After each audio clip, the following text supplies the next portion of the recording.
I was sitting in my car surrounded by sand and soldiers when I received notice that I was divorced. We were married for almost 4 years. For almost a year and a half of that time, I was in a hot, dry country on the other side of the world. She couldn't take it anymore, and I understood her completely. I didn't even try to talk her out of it. Being a military spouse is the second hardest job in the world. Being a parent is much harder. My home was in Ponca City, Oklahoma. That's where I grew up, met, and married Lisa Thompson. We were each other's first love.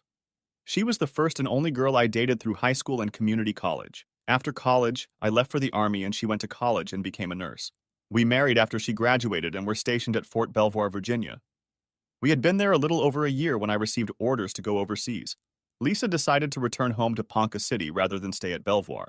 She started working at the hospital almost as soon as she arrived. When my year abroad ended, I returned to Belvoir and Lisa joined me.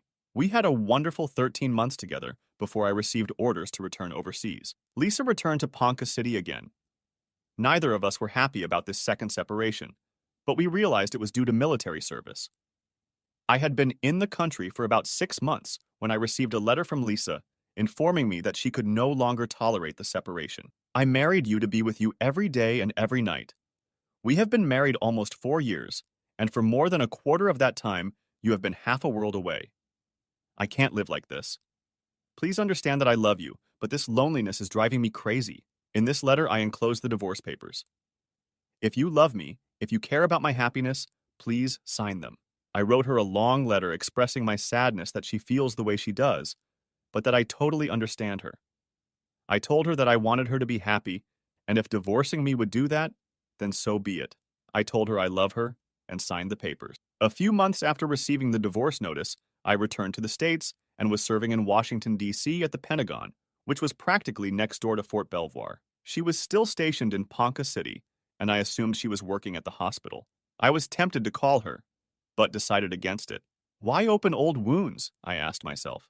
I earned an associate's degree prior to my military service, and through hard work, correspondence courses, and classes at the University of Maryland, I earned my degree. It was Monday morning, and I had just arrived at my office in the Pentagon. I was sipping my first cup of coffee and checking my schedule for the day. The call came in at 8:45. My father had suffered a massive heart attack and died. By mid-afternoon, I was flying home. Ponca City has no commercial air service, so I flew into Oklahoma City, OKC, and rented a car. My brother Matthew, Matt, sister Tina, and their spouses were with my mom when I entered the house. Matt was on the police force, and had been since he was 21 years old. Tina, like my mother, was a teacher. I immediately walked over to my mom, who was sitting on the couch between Matt and Tina. She saw me, and we both started crying. Matt got up so I could sit down and hug my mom. When we both calmed down, she told me that the heart attack happened while he was in the garage cleaning the insides of his pride and joy, his 1957 Chevy Bel Air convertible. He died in that car and didn't want it any other way. She was almost smiling as she said it. The next few days were spent making final preparations. Dad was a veteran, so the Army took most of the burden off Mom. We three kids didn't make any decisions. She and Dad discussed what each of them wanted, and she did just that. The only request she made of me was that I wear my dress uniform to the funeral. It was still hanging in my bedroom closet. I didn't need it overseas or in Washington, D.C. yet. It just needed to be cleaned and my ribbons and badges attached. The morning of the funeral came. My mom looked at me, walked over and brushed imaginary lint off my chest. Then she stopped, looked up at me, and kissed me. Your father was proud of you. Later that day, Matt and I stood by the casket and greeted people as they passed by. We hadn't been standing there long when Lisa, my ex-wife, showed up. I reached out my hand to shake hers, but she ignored it and hugged me. I'm sorry, Michael. To everyone, I was always Michael, not Mike. I loved your father. Thank you, me too. She pretended like she wanted to say something else, but she didn't. It was the end of the day, and the family was gathered at Mom's house, eating the massive amounts of food that friends had filled the kitchen with. Mom was incredibly strong during all of this. The sun was already setting when the phone rang. Mom and Dad still had a landline. Tina answered the phone. Hi. A pause. Hold on. Michael, it's for you. I took the phone from her and she looked at me and raised her eyebrows. Hi, I said. Hi, Michael. Hi, Lisa. That got the attention of the whole room. Can we talk? I don't think we have anything to talk about. You've made your decision and it's probably better for both of us. I'm not so sure anymore. Well, that's water under the bridge. I've got an early morning flight, so I'm going to Oklahoma City soon. I'll be spending the night there, so I gotta go. Where do you serve? She asked before I could hang up. Listen, Lisa, I don't have a lot of time to spend with my family. Thanks for coming over today. Goodbye. I hung up the phone, turned around, and everyone looked at me. We're divorced. It's over. I'm fine. She's fine. I told them. Now I need to change and pack. I have to leave soon. Soon after, I received my bag and was ready to leave. There were hugs, kisses, and handshakes all around, and I finally made it to my rented accommodation. The next day, I was back in Washington. One of the good qualities I got from Lisa was an understanding of classical music, especially Beethoven and Bach. Another of the three Bs, Brahms, was never a particular favorite of mine. 2 weeks after his return to Washington, the National Symphony Orchestra presented a program of some of Beethoven's works. Among them was the Bagatelle, as well as the Symphony No. 7, Op. 92. It was an eclectic program that also included works by Copland and Bernstein. Tickets were hard to get, but the Washington Military District was usually able to get tickets to some of the larger events in the area. So I went to the Recreational Services office and was able to get one ticket. The evening of the concert came and I went to the Kennedy Center. I had been there before and I really enjoyed it. The first half of the program was devoted entirely to Beethoven. At intermission, I grabbed a drink and returned to my seat. Other audience members were returning to their seats as well. There was a couple in my row who were walking down to their seats somewhere to my right. The woman was walking ahead of the man. I stood up to make it easier for them to pass. When the woman was directly in front of me, she stepped on my foot. Stiletto heels, if applied to the top of the foot, can cause a lot of pain. I shrieked quite loudly, causing her to lose her balance and fall on top of me, causing me to lean back in my seat. She, having lost her balance, fell into my lap. I have no idea how I managed to avoid falling or spilling my drink. We just sat there and looked at each other. I liked just breathing in her scent. She was wearing Taboo perfume. My ex-wife used to use it, and it always turned me on. How's your leg? She finally asked. Not bad. We sat like that for a few seconds, looking at each other, until she spoke again. We're going to have to stop seeing each other like this. Why? I asked. Are you a pervert? She asked. Mostly. I like perverts, she said. We heard someone clear their throat. We looked over. It was her escort. She gave me one last glance and stood up. She smiled and walked down the row to her seat. At the end of the concert, we were all leaving the auditorium. I was behind her. I looked for her escort and didn't see him. I tapped her on the shoulder. She turned around and recognized me. Taboo? I asked. Yes. How did you know? It's my favorite. Me too. Where's your friend? He's somewhere behind us in the crowd. Your husband? God, no. A serious relationship? No. In that case, are you providing your phone number? Rarely. I'm a pretty rare type of person. She laughed. What you are is a pervert. You said so yourself. You said you liked perverts. I said I like some perverts. The people around us followed our conversation with interest. Some of them giggled and others tisk, tisk, tisk. We walked across the hall to the front door. She paused. I'd better wait for my friend. Would you like some company? For what, 30 seconds? He can't be far behind. She laughed. In that case, I guess I'll be going. It was a pleasure to have you step on me. She laughed again. And I enjoyed spending some time on your lap. I laughed and waved, walking out one of the many doors. I looked, and she waved back at me. It had been almost a month since I had been to a Beethoven concert, and I was ready for a new one. It didn't have to be Beethoven. Just about any classical music concert would do. I checked the Kennedy Center schedule and saw that there would be a concert the following week featuring the music of Maurice Ravel. I went to the recreation office to find out how to get a ticket. There was one left there. I took it. When she handed me the ticket, she said, "We were only able to get 2 of these tickets. The seats are arranged together, so you will be sitting next to the colonel's wife." I was a staff sergeant at the time. Privates and officers, even wives, rarely walk in the same circles. At my job, I socialized with 2 colonels and various lieutenant colonels and majors. At the Pentagon, captains and lieutenants were even rarer than staff sergeants. I never even met a colonel's wife. I didn't care, though, because I was going to listen to music. The evening of the concert came, I put on one of my 2 suits and went to the concert. I had already sat down in my seat and was reading the program when I smelled something. Taboo. I looked up and saw her. I stood up and spoke. I thought you said you weren't married. No. I was told that the colonel's wife would be sitting next to me. My mother is married to a colonel. She sat down and explained that her mother had gotten a ticket but couldn't use it. By the way, my name is Connie. Connie Self. She held out her hand. I took it. Michael Carter. So, Mike, do you like Ravel? Mike. No one had ever called me Mike, but I didn't bother correcting her because when she said it, it sounded like, I want you to shake my brains out. I love. Especially Gaspard de la Nuit. We talked until the program started. At intermission, we had a drink in the foyer and talked some more. The program ended with Bolero, which some consider the most boring piece of music ever written, and others the most sensual. I belong to the latter. After it started, I glanced at Connie Self and caught her glance at me a couple times. Eventually, it ended, and I decided that if it had affected her sensually, she was hiding it well. I walked her to her car. She unlocked the door, and I opened it for her. She started to get in, but turned to me. Aren't you going to ask me for my phone number? I looked at her. I had asked her that the first time we met, but that was before I knew she was the colonel's daughter. Look, I said, I'm a staff sergeant. You're the daughter of a colonel. I'm sure your father wouldn't approve of your association with someone like me. Who says you have to interfere? Friendship is not defined by rank. That's not what I meant. What did you mean by that? Just... She smirked at my discomfort, got in her car, and drove off. Maybe you just screwed up big time with Staff Sergeant Michael Carter, I thought to myself. 3 days later, I answered the phone at the office.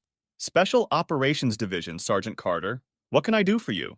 You can help me by writing down 10 numbers. She said in the sexiest voice I'd ever heard, and as she spoke, I could almost smell the taboo she wore. I beg your pardon? You heard me.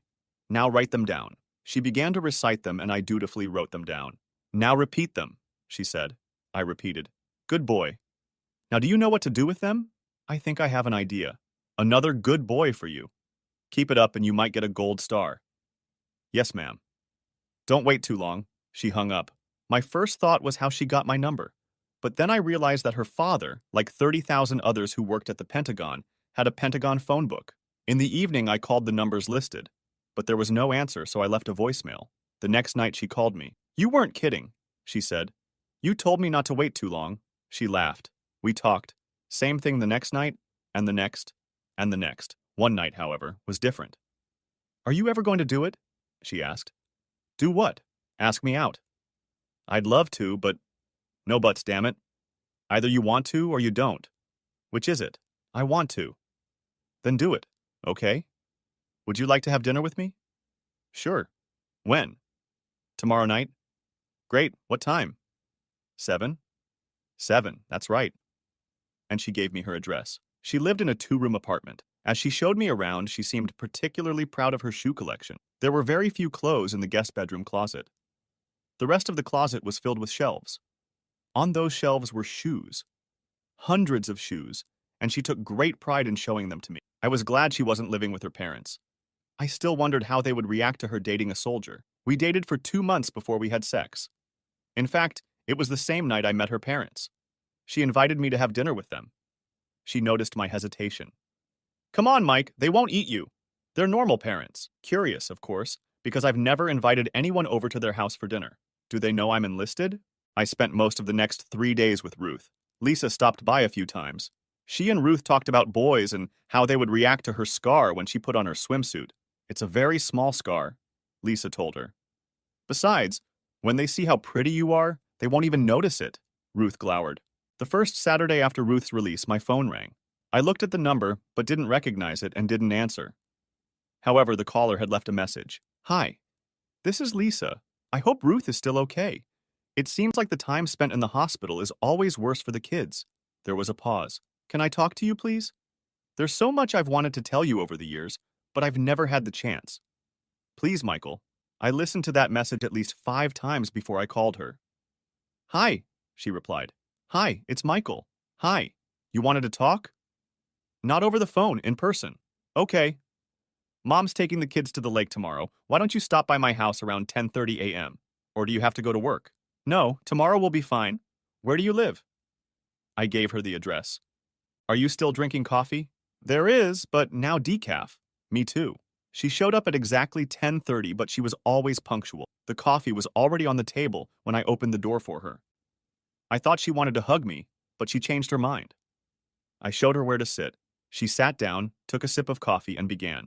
It was 9 months after your first tour abroad. I was having an affair. I was without you and was looking forward to your return. Sammy Young saw me at the mall and spoke to me. Do you remember him? I shook my head. He was 2 years older than us in high school. That conversation led to another, and another, and another, and another. Then we moved on to drinks and dinner. After almost 2 months, I slept with him. Once, she sipped her coffee. When you came home, I was terribly afraid you would find out. But you were so happy to see me that the possibility of my cheating didn't even cross your mind. You may remember that we had a wonderful year together. I nodded in agreement. Then you went abroad and I came back here. You were only gone a couple weeks and he was already back. I have no idea how he knew I was back in Ponca City. The thought of being without you for another year was beyond me. Less than a month after you left, I slept with him again, and continued to sleep with him for 2 more months.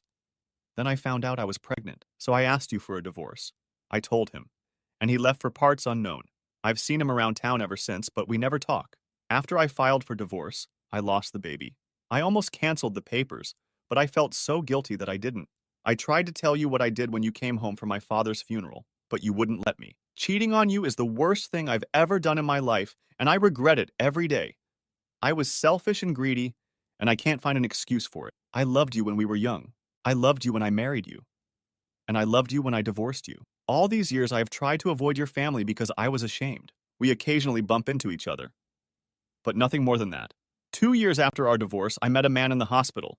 His mother was in surgery. We hit it off and were married a year later. 3 years after that, we divorced. Since then, I've been focused on my work. Then I saw Ruth's name at the hospital.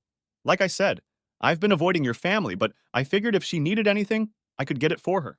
I opened the door, and there you were. I am rarely surprised and never shocked, but when I saw you, I was shocked. I had no idea how to act or what to say. When I left her room, I walked down the hallway and broke down. I cried for 2 hours. I cried for happiness that you were alive and well. Then I cried for the stupid thing I did and for the love I lost. I took a sip of my coffee, which by then was too cold to drink it, as was hers, I assumed. I sat looking at her, trying to think of what to say. I didn't know that she had cheated on me, of course, and I didn't know that she had gotten pregnant by another man while married to me. Finally, I spoke up. I don't know what to say. I always thought you divorced me because you couldn't bear our separation, but you tell me that the problem wasn't loneliness at all. It was the longing. I realize it's loneliness. I loved you enough to let you go because I couldn't bear the thought of you being alone. That's why I agreed to the divorce.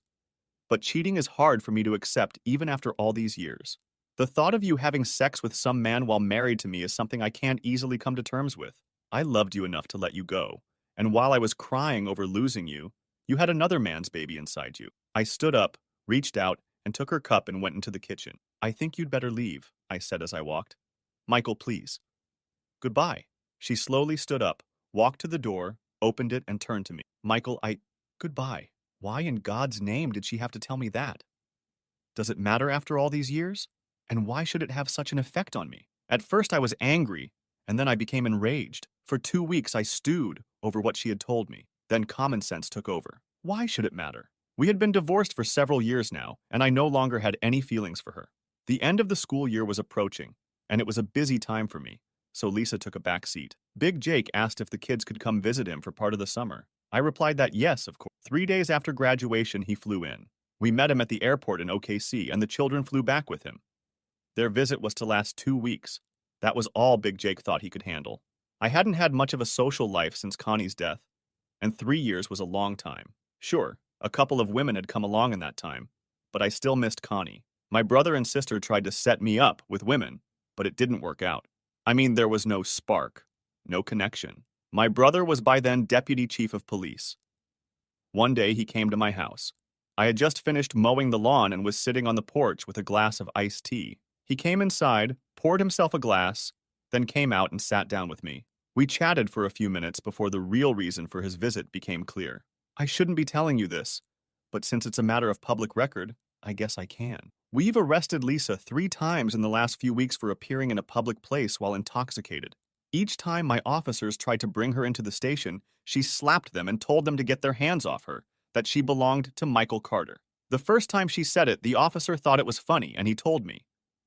Then she said it the other 2 times as well. Her father bailed her out, and the district attorney decided not to prosecute. When it happened again last week, she decided to go to an alcohol rehab program in Tulsa. She's there now. I shook my head. Why are you telling me this? Her father seems to think it has something to do with you. He had no idea you were back in town until Lisa first got drunk and talked about seeing you and your daughter. When she sobered up, he asked her about it, but she wouldn't discuss it. The last time he remembers her drinking was during your divorce. He told me that she is usually almost a teetotaler. I remembered that she and I had drinks, but very rarely. My question is the same. Why are you telling me this? Honestly, I don't know. It just seems like she's crying out for help, and you're the person she seems to be crying out to, or for whom she's crying out. I took a deep breath and told him about the last conversation I had with her. The Blessed Virgin Mary, he said. Do her parents know? I have no idea, but if she hasn't told them, I certainly won't. We talked until his radio started calling him and he had to leave. For the next 3 days, I mostly thought about Lisa and what she had done to our marriage. Loneliness versus horniness. Love versus lust. The more I thought about it, the angrier I got. I didn't owe her anything, so why was I spending so much time thinking about her? I had no idea, but the next day I called Lisa's father and asked if I could see him and his wife. When I approached, we shook hands, and Lisa's mom offered me iced tea. No one turns down iced tea in the summer in Oklahoma. I hadn't been to this house in years, but as I looked around, I realized that nothing had changed. What can we do for you, Michael? He began. I have no idea, I replied. I heard that Lisa was arrested and is in rehab, and I was wondering if there was anything I could do to help. To tell you the truth, we have no idea. Everything was going well until she was arrested the first time. That's when we found out you were back. Her father said, We don't know what to do, Michael. She seems to be in a lot of pain and she doesn't want to talk about it. We're getting old, Michael, and we'd like to know what we can do to help her, but we just don't know, said the mother, taking her husband's hand and squeezing it tightly. Would it help me if I could see her? I asked. We've talked about it, and we're not sure if it will help or hurt. But it's worth a try, her father said. The next day I drove to Tulsa. I checked in at the front desk and was directed to her room. She sat in the armchair and looked out over the garden. She turned to see who had come when she heard the sound of the door opening. Her eyes widened when she saw me. Hi, Michael. I didn't think I'd ever see you again. Why? I decided you hated me after our last conversation and kicked me out of your house. I don't hate you, Lisa. I've never hated you, but I do hate what you did. She stood up, walked over to me, and looked me straight in the eye. I do too, Michael. I hate it with every fiber of my being, but I can't change it. So I've lived with guilt and self-loathing all these years. There were only a few days when I didn't think about it. Those days were few, but they were a blessing. She turned, walked over to her bed and sat on the edge of it. She paused with a detached look, then spoke again. Why are you here? I'm not sure. I talked to your parents and... She interrupted me and jumped to her feet. Oh my God, Michael. You didn't tell them, did you? It would have killed them. No, I didn't tell them. I sat down on the windowsill and looked at her. It's up to you if you ever want to. I'll never tell them. Never. They'll be crushed. She sat back down on the bed. It's up to you. There was a pause and she began to cry. Are you okay? I don't know. I thought I did, but now I'm not sure. I started drinking after our last meeting. I wanted to drown myself in alcohol because I thought that would make the memories go away. But it made them worse. Every detail came back to mind. She paused. Remember what you wrote in your letter when you sent back the divorce papers? Most of it. I remember every word. I still have it, and I've reread it at least 1,000 times. You told me you'd give me a divorce if it would make me happy. It was all you wanted to do in this life, and the thought of me being single was hurting you. And if a divorce would make me happy again, you would gladly sign the papers. I've loved you since the day I met you, you said. Signing these papers is one of the easiest things I've ever done in my life because it will make you happy, and you signed them. I cried when I first read it, and I cry every time I read it now. She turned away and began to cry. For a long time, the room was quiet. I sat on the windowsill and watched her. I was powerless to help her. I wanted to cry a little myself. I stayed with her until it was time to go to dinner. She didn't want to go, but they made her. She acted like she wanted to hug me, but like before, she was afraid to touch me. When I left, I went straight to her parents' house. Why is she there? I asked. We don't know exactly. It was her idea. She said she had to quit drinking and they would help her. Has she ever had a drinking problem? Never. What got him started? We thought you might be able to answer that question because we don't know. I'm no expert, but I think her problem is that she's hiding from something. I think she should go back home. I don't think they can help her there. I gave my opinion. I agree, her father said. I'm not sure, her mother said. With your permission, I'd like to go down and see her again tomorrow. Of course, they said in unison. I was there early the next morning. She was having breakfast in the cafeteria. Her eyes lit up when she saw me. You're back, she said, smiling broadly. Yes. Would you like some coffee? Yes, I would, but not here. Where? At your parents' house. Why don't we have lunch with them? Are you serious? Yes. What do you need to do to check out of here? I don't know. Do you want to stay here? Not if you want me to leave. Then let's leave. We went to her room, gathered her things, and walked up to the front desk. I'm going home, announced Lisa, and we walked out. As soon as she got into my car, she called her parents. Hey, Mom, I'm on my way home. Pause. Michael is bringing me. Pause. We'll be there soon. Love you. Bye. The rest of the drive passed in silence. Neither of us said anything, but I could feel her eyes on me every mile of the way.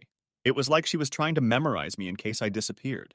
It was like the day before, when she kept her eyes on me for most of the time I was with her. Her parents were standing out front when we pulled up. Lisa jumped out and hugged them like she'd been gone a long time. Why? How? Was about all her parents could say. Michael wanted to have lunch with you, so we came home. When are you going back? Her mother asked. Lisa looked at me. I shrugged. She looked at her mother. Never. I don't need them. We had lunch. Then we had dinner. It was almost midnight when I left for home. She walked me to my car. Thank you, Michael. You're welcome. Will I see you again? I don't know. Now I seem to be able to accept it, because for years I thought you hated me. You said you didn't, but I didn't believe you. But after the last 2 days, I feel in my heart that you don't. Now all I have to do is to stop hating myself. She went back into the house. What am I going to do now? I thought as I drove home. I had to admit that the day I had spent with her had brought back good memories. But every time I looked at her, I saw her bulging belly filled with someone else's baby. Maybe the belly wasn't big, because I don't know what size she was when she lost it. But in my imagination, the belly was big. For the next few days, I stayed home and did yard and housework. That calmed me down. On the third day, I called her parents. How is she? I asked. Wonderful. She looks like her old self. She asked if I'd heard from you. Maybe I'll call her. I had her number when she called me. She's back at work today and won't be out until 3. Is she still living with you? No, she went home yesterday. Good for her. At 4 o'clock, I called her. Hi. Hi, it's Michael. I could almost hear her catch her breath. Hi. I wanted to see how you were doing. I'm doing fine, Michael. Thank you. Listen, if you haven't eaten yet, would you like to grab a bite at Enriquez's? There was silence. Hello? Oh, I'm sorry, Michael. You just caught me off guard. I understand. Maybe another time. No. I'd love to go. I went over and over in my head, trying to figure out why and when I decided to take her out to dinner. But I never figured it out. We were able to have a lot of laughs and also reminisce about old friends and good times. When I drove her home, I walked her to the door. Would you like some coffee? I almost agreed, but managed to refuse, saying I had had a long day and needed to sleep. We cuddled up for the night. My children had been gone long enough. I wanted them to come home. I had talked to them and their grandfather a few times, and my impression was that they weren't ready to come home, and he wasn't ready to let them go. I grinned. I talked to Ruth and told her I wanted them to come home. Daddy, we can't come home yet, she said. Big Jake is taking us on a Disney cruise. We can't miss it. He's what? Let me talk to him. He picked up the phone. Yes, Michael? What kind of Disney cruise is this? It's one of the ones that goes out every week. The kids are going to love it. Weren't we supposed to talk about this? No, I'm their grandfather. I can do pretty much anything I want with them. It's written in the grandparents' handbook, but they'll need passports. Would you mind keeping them overnight? Don't parents have a say? No. Not when it comes to the relationship between grandparents and grandchildren. Parents become livers. I laughed. Okay, Jake. But if anything happens to them... Now he laughed. I've got it all figured out, Michael. Enjoy another week at your leisure. Maybe I'd rather have my own children. Tough shit. You lose. We both laughed. I forwarded their passports. Perhaps if they were home, I would have less reason to call Lisa. Anyway, I was able to wait 2 more days. Hi, Michael. Hi. I was wondering if you wanted to go to the JCC on Friday. There's a symphony playing there. It was Lisa who first introduced me to classical music. However, the program they were going to play had Beatles songs on it, but I didn't tell her that. I should have known because she knew. You know they're doing a retrospective of the Beatles, don't you? She laughed when she said that. It's okay. We don't have to leave. No, I'd love to go. We often went to OKC for the symphony and stayed the night each time. I wasn't going to spend the night with her this time. Friday morning came and Lisa called me. I can't go with you tonight, she said.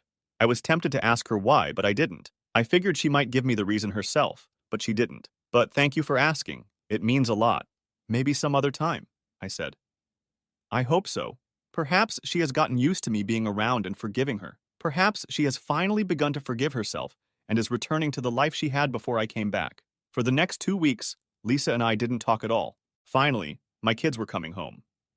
I drove to DC and met them. Big Jake flew with them. I tried to talk him into coming with us for a few days, but he wanted to come home. There were several tearful goodbyes. He and the girls were crying. Little Jake just stood there, embarrassed by the public display of affection from his sisters and grandpa. They didn't stop talking all the way home, and I learned more about Disney World and Disney cruises than I ever wanted to know. 2 days later, the four of us were at the supermarket shopping. With 3 hungry kids, food doesn't stay around for long. I sent Ruth and Carrie out to get bananas. A few minutes later, they returned without bananas, but with Lisa. Daddy, Ruth said. Look who I found! She was getting bananas too. Ruth remembered Lisa from her short stay in the hospital. Hi, I said. Hi. Are you okay? Yeah, I'm fine. Okay. A long, awkward pause. Well, I guess we better move on. Let's go, kids. Sure, she said. Maybe I'll see you again. I watched her walk away, and part of me wanted to go after her and ask her what happened to us. But then I thought, there was no us. I was just trying to help an old friend who turned out to be my ex-wife. But what I really missed was the little time we had together. And I didn't know if I missed Lisa or my kids or adult female companionship and the good stuff that comes with it. My brother Matt has a wife. Her name is Rosa. Rosa has a cousin. Her name is Francesca. Francesca and I apparently dated years ago, but I didn't remember anything about it. One night, Matt and Rosa took me out to dinner. Francesca was there. It was a pleasant evening. Francesca was attractive and charming, but there was nothing about her that made me want more. I let Matt and Rosa know that their matchmaking was over for me. It wasn't that I didn't want to date someone. I did. One Saturday afternoon, my kids were with their cousins at the pool. I went to the park and sat by the lake. When I was younger, I always did that. It was my fortress of solitude. Even when the park was full, I felt lonely. I thought back to my life. Marriage to Lisa, meeting Connie, having an affair with her, marrying her, her death, my army career, and 3 wonderful children. I was a lucky man. I had loved 2 women, deeply and passionately, and had come to realize that was the only way I could love. I had gotten to the point where I no longer cared that Lisa had cheated on me. If we hadn't gotten divorced, I never would have met Connie, and I wouldn't have my children. The reason for the divorce no longer mattered. I stood. I wanted to get back to my kids. I turned and almost bumped into Lisa. I've been watching you for over an hour now, and you haven't moved once, she said. I've been thinking. That's what I thought. You spent a lot of time here as you were trying to figure things out. Yes, it is. You and I used to come here a lot and park over there. She pointed to a spot I remembered well. I remember. That's where we had our first kiss. I smiled. She tapped me on the shoulder. That's where you seduced me the first time, and I was just a little girl. Seduced you, my ass. You almost raped me. We walked over to the picnic table and sat down. It's been a long couple weeks, she said. I've missed you. Yeah, me too. You know why I couldn't go to the symphony with you? I've decided it's none of my business. That's your business. She paused. When we traveled, we stayed overnight. We'd get a hotel room and take wine and cheese with us. When the weather was nice and depending on what floor of the hotel we were on, we would turn off all the lights in the room and sit on the balcony naked, sipping wine and snacking on cheese. Then we'd go inside and make love. We always made love, I remember. That's why I couldn't go. I couldn't bear to sit next to you and listen to the music and know that at the end of the concert we would come back here by car instead of going to a hotel. We sat like that for a long time before I spoke. I can understand that. But what's happened in the last couple weeks? Honestly? Yes, I don't trust myself around you. You just told me that I almost raped you over there the first time we had sex. To tell you the truth, I can barely keep from touching you whenever I see you. For example, right now, I could easily have sex with you on his desk, and I wouldn't care who was watching. We stared at each other for a second, and then averted our eyes. Then she spoke again. I realized that you would never love me again, never want to make love to me, so I stayed away. I, like you, come here to think. I've seen you sitting here, and I've just been watching you, trying to figure things out. I'd like to know what's on your mind. I'd like to think that if we spent enough time together, you could learn to love me again. But since we're going to be living in this town, I'll settle for at least appearing to be a friend. I like to think we're friends, I said. Me too. A long, empty pause followed. Well, I've got to go. I came here to think, but if I stay, I'll only be thinking about you. She started walking to her car. I sat down next to her and walked with her. Somewhere during the walk, we held hands. At her car, I opened her door, and she started to get in. Lisa, she stopped and looked at me. How many men have you dated since your last divorce? She looked at me. 3.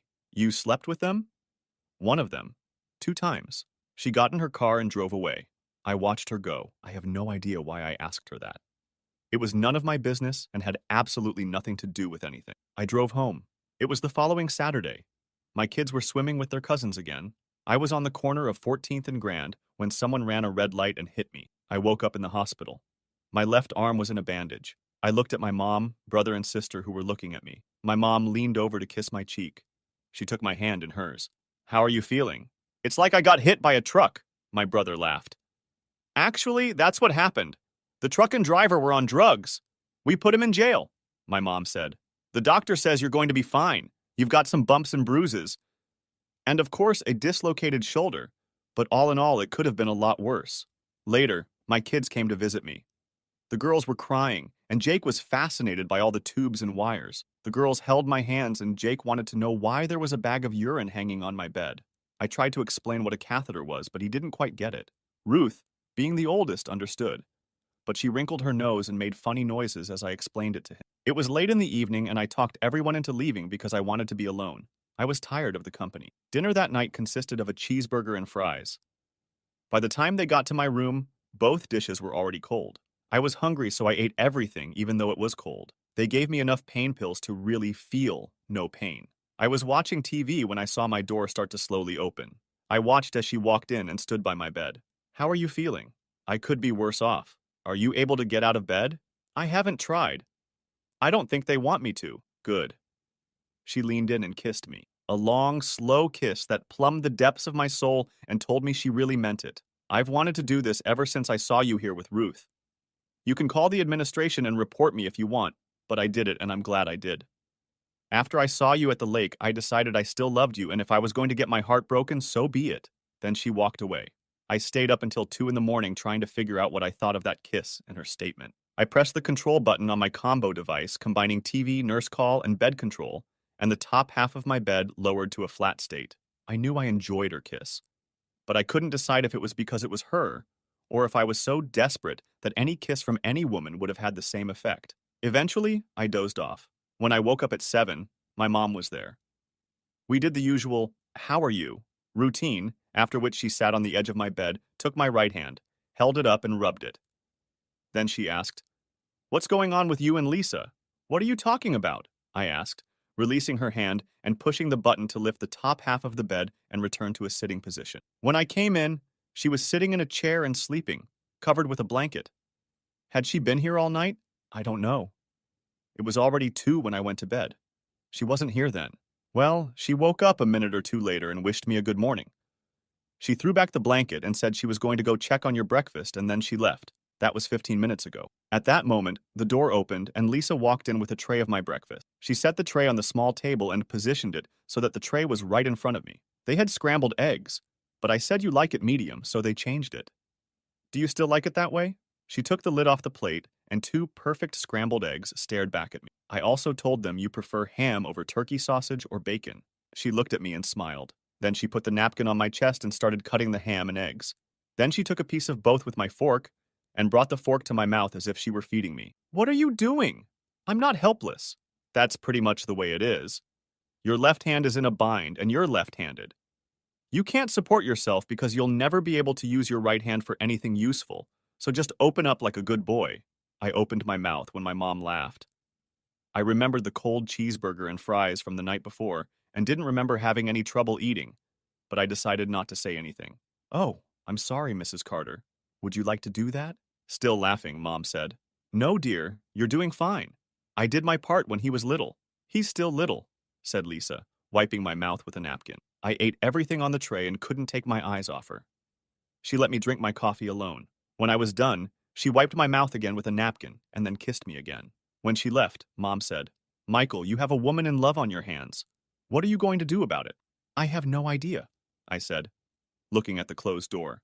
I stayed there for 2 more days and learned that she never left the hospital. She slept in the chair by my bed at night.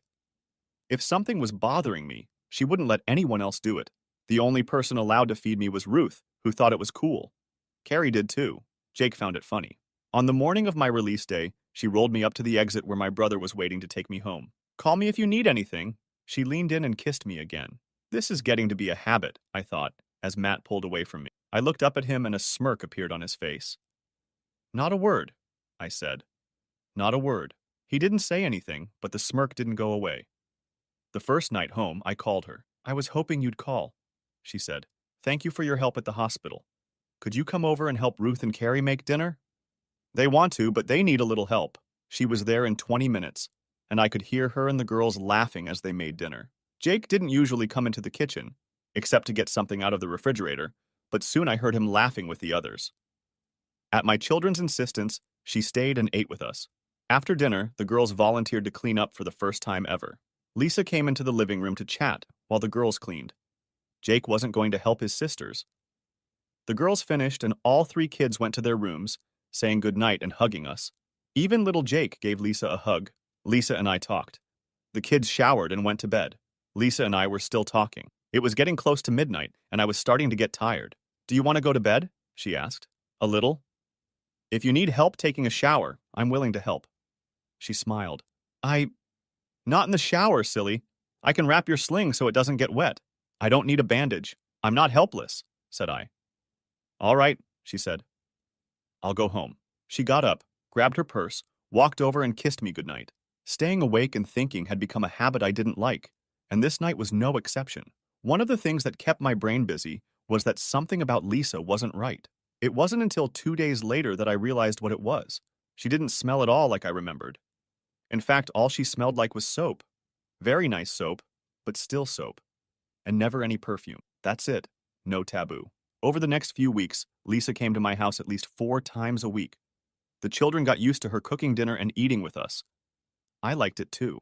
I was informed that I had been given a permanent teaching position and classes would begin soon. I had completely forgotten about clothes and supplies for the children. The supplies were taken care of, but when it came to clothes, even Jake didn't want me to go shopping with him.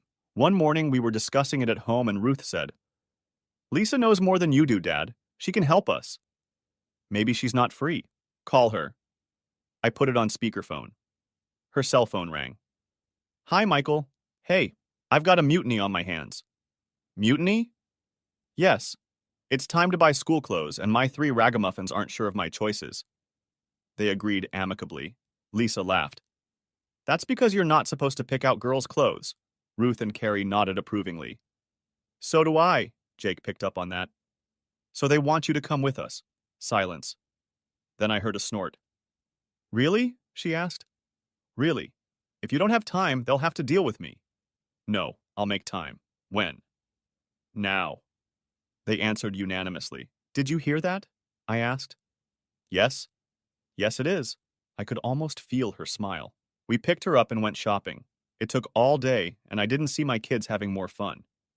We got home and ordered pizza for dinner. They started trying on the things they bought, and we had a big party. It was getting late, so I asked Lisa if she was ready to go. She looked around. The kids were still goofing around and eating what was left of the pizza. Not really, but I guess we should. Okay, kids, I'm taking Lisa home. Take a shower and go to bed. You should all be asleep when I get back. We drove to her house in silence. I walked her to the door. For the first time in years, I initiated a kiss. Thank you for today, I said. Anytime. She touched my hand and smiled. Then she stepped inside. I waited a few seconds before ringing her doorbell. She opened the door immediately. It was as if she'd been waiting for it. Can I ask you a question? I asked. Of course. Why don't you wear taboo anymore? She looked at me, tears welling up in both her eyes. She took my hand. Come with me. She led me into her bedroom and dropped my hand. She walked over to her dresser and opened the bottom drawer and pulled out a box. She put it on the bed and opened it. It contained our wedding album, her rings, her marriage certificate, and a stack of letters. Last in the box was a half-full bottle of Taboo.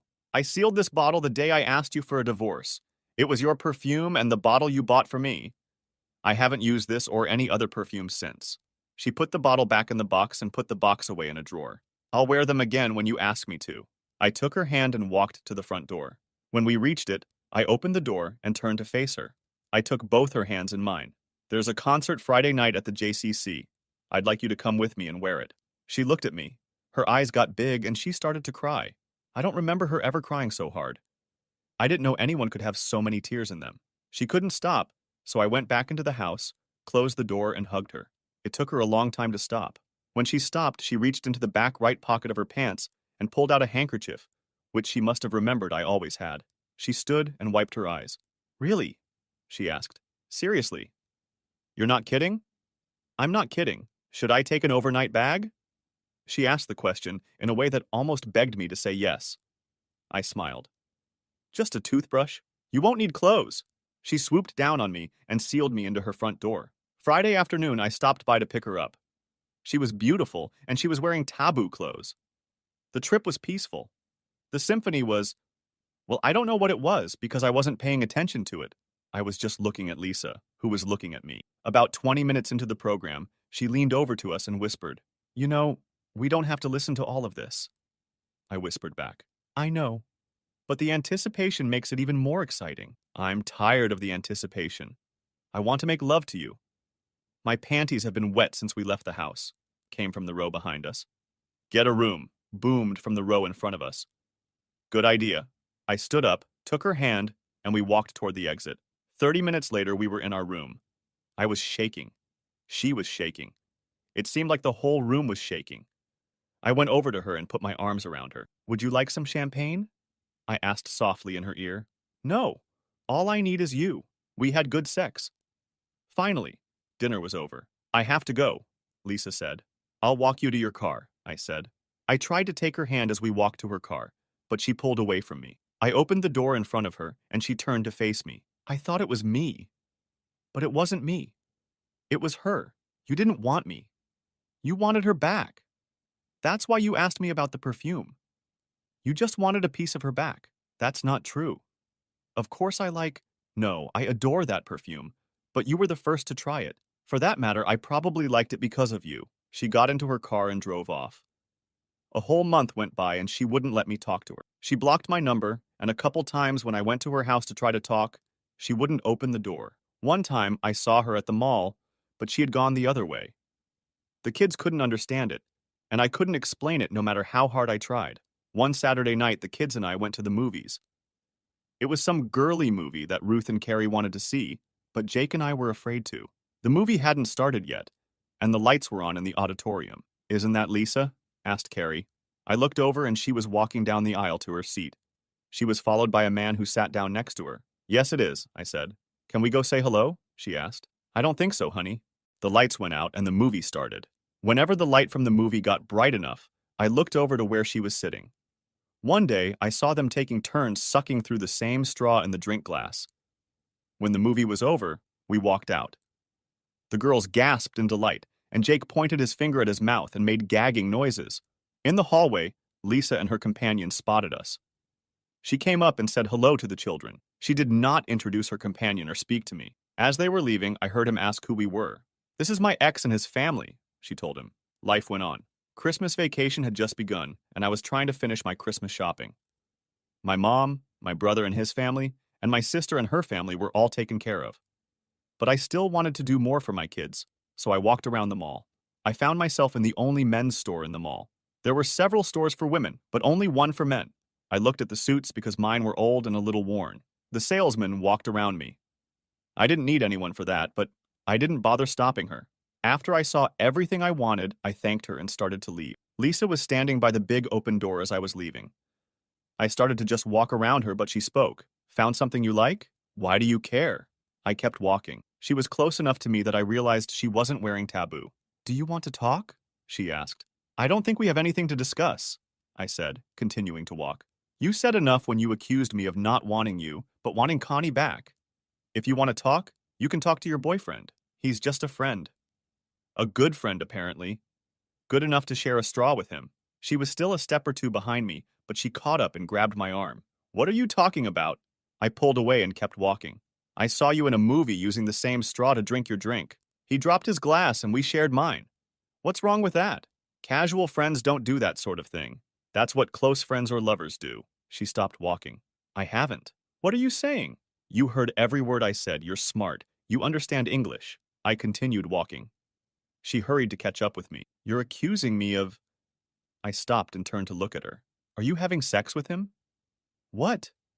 "Are you hard of hearing? What right do you have to ask me that?" When I had asked her at the lake how many men she had dated since her divorce, she had answered without hesitation, but now she was defensive. "I have no right to do this, but I thought we'd gotten to the point where—" "Ah, shit. I have to go." And I turned to leave. She grabbed my hand and stopped me. "I'll sleep with whoever I want to sleep with. Do you understand that? I don't belong to you and never have." "You're right. I've never been in love. You always slept with whoever you wanted. Even being married didn't stop you." I stood up, took her hand off mine, and walked home. The kids and I had a very nice Christmas. Matt and Rosa were invited to a neighborhood New Year's Eve party. They asked me to go with them, and I, which was completely unlike me, agreed. We had only been there a short while when Lisa and a man I recognized from the movie showed up. I told Matt I was leaving and explained the reason. "Jesus, Michael, are you going to run away every time you see her with someone?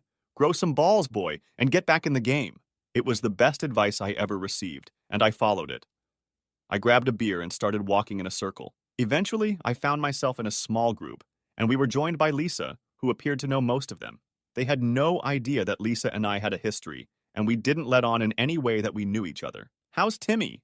someone asked. "He's fine," Lisa replied. "He's over there drinking." "Is he a keeper?" one of the ladies asked.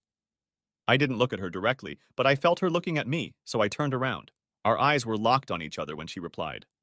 "I guess, for someone." She apologized and left. "They seem like a cute couple," someone in the group said. "Yeah, but something's not right. Timmy's a little upset. He likes her, but apparently she has some doubts and he doesn't know if he should wait. He says she treats him like a brother." "Hang-ups? Which ones? It's like he's never been to her house." "They've been dating for a while and he's never been to her house." "Yeah, but I bet she's been to his place often enough," one of the guys said, and the men laughed. The women didn't laugh. "You asshole!" one of the women said and slapped him on the arm. "You men are all the same. Didn't you hear what she just said? She said he's probably a kept woman for someone. That means she's not interested in a long-term relationship with him and is probably carrying the torch for someone else. It means she's not sleeping with him." Oh shit. Unrequited love. The worst kind possible. "I feel sorry for him," said someone else. "But that doesn't mean they don't have sex," another person added. "She doesn't have sex with anyone else. She's been my friend for a long time and we work together at the hospital. Every now and then she starts crying and neither of us know why. Personally, I think it's because of her asshole ex-husband. She still loves him and he must treat her like shit." "How do you know that?" intervened I. "I don't know exactly, but I know she has a picture of him in her work locker, and oh my god. It's you. You're her ex." They were talking among themselves and glancing at me furtively. I left them and headed for my car. On the way out, I passed Matt. "I'm leaving," I told him. Lisa and Timmy were standing at the kitchen counter with another couple. Our gazes met as I walked past them. I was almost to my car when I turned around and walked back. I walked over to them. She was just wiping her eyes. "Excuse me, but I'd like to talk to you," I said to Lisa. "Why? To accuse me of sleeping with every man in town? I just want to ask you one question." A pause. "Please?" "I'm sorry, Timmy. I'll be right back." We stepped out onto the sidewalk. "That's far enough away. Ask your question." "Actually, there are several. 1. Do you have a picture of me hanging in your locker at work?" She looked back toward the house. "Well?" "Yes." She turned away from me. "Why?" There was a long hesitation. "This is important, Lisa. Please answer." She turned to face me. "Because I love you." "Then why didn't you tell me?" "Because you're an asshole." "Okay, I'm an asshole. But I'm an asshole who loves you. Her eyes grew huge for a second, then narrowed. I don't know whether to believe you. It's true. You accused me of sleeping with Timmy. I don't care anymore. I cheated on you, and another man got me pregnant? That was long ago and far away. Once you forgive me, you can never bring it up and throw it in my face.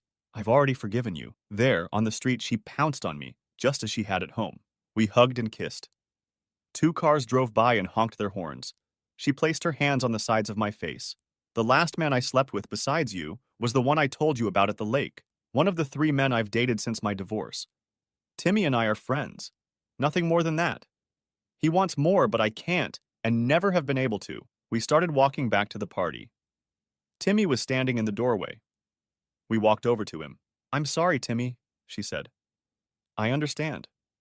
He looked at me. I assume you're taking her home, so there's no reason for me to stay here. He walked away. The party took an interesting turn when Lisa and I entered the hall hand in hand. There was a lot of whispering and pointing. When Matt saw us, he just started laughing. We stayed about 30 more minutes. At midnight, we lay in her bed and engaged in our own stroking.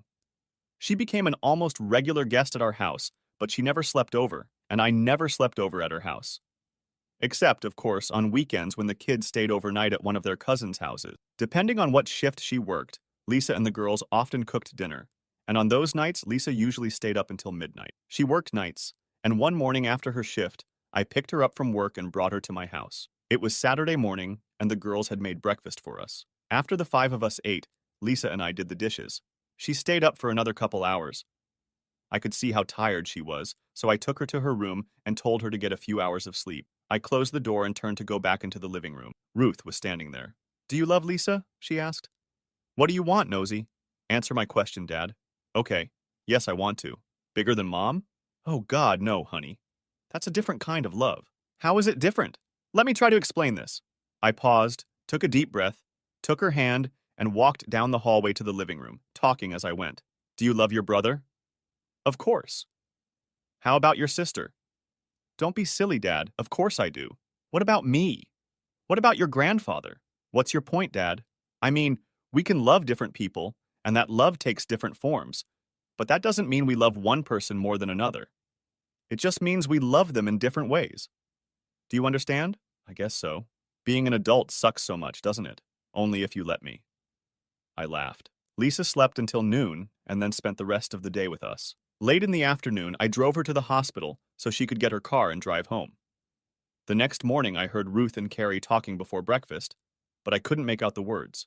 As usual, Jake was only interested in breakfast. Ruth and Carrie came to breakfast. Carrie spoke first. Are you going to marry Lisa again? She asked. I wish I could, but a lot depends on the 3 of you. Why us? Asked Ruth. If I ask her to marry me and she says yes, it will mean she will move here and live with us. Would you sleep in the same bed? Asked Carrie. Of course they will, Goosey. Married people always sleep together, unless they're mad at each other, Ruth said. How do you know that? I asked. Dad, she said as if I was the world's biggest dumbass. How many kids at my school do you think live with both birth parents? I shrugged. Less than half. Don't they teach you stuff like that in college? I must have missed that class. I flipped through. Little Jake spoke up. If you marry her, and she lives here, does that mean she'll be cooking for us all the time? At least part of the time, I told him. But we'll have to do our part. She'll be a wife and stepmother, not a housekeeper or a slave. I don't mind, he said. Ruth and Carrie seconded his words. The kids and I spent a whole week picking out a ring. I thought about getting her old rings out of the jewelry box in her room, but decided it should be a fresh start with a new ring. The day we bought them, Ruth called her and asked her to come over. When she arrived, the 3 kids ran out into the driveway and almost forcefully dragged her out of the car and into the house. They took her out to the middle of the living room and told her to stand here and don't move. Then they just stood there waiting for me. What's going on? Asked Lisa. Daddy wants to ask you something, little Jake said, almost choking with laughter while his sisters tried to shut him up. I sat in my room and tried to calm down. There was no doubt in my mind that I wanted to marry her, but one remark of hers made me think. When you forgive me, you'll never be able to bring it up and throw it in my face. It was true. My parents taught me that once you give someone a gift, you can't take it back, and it's none of your business what they do with it. If they want to give it to someone else, they are free to do so. They also taught me what Lisa told me. Once you forgive someone, no matter what they've done, you can't take it back and you can never remember it, so you better make sure you really want to forgive them. as little Jake once said. I don't mind. I walked into the living room, and she stood there looking at my three troublemakers, wondering what was going on. Or maybe she knew, or at least suspected. After a few seconds, I made sure she guessed nothing, because as soon as I got down on one knee, she fainted. I never asked her because as soon as she came to her senses, she started saying, yes, yes, yes, yes. The wedding took place 5 months later. It was the third time her father married her. The second time, he gave her to me. I don't want to do it again, he said at the altar. You don't have to, I told him. It's forever. I smiled, looking at her and breathing in the scent of almost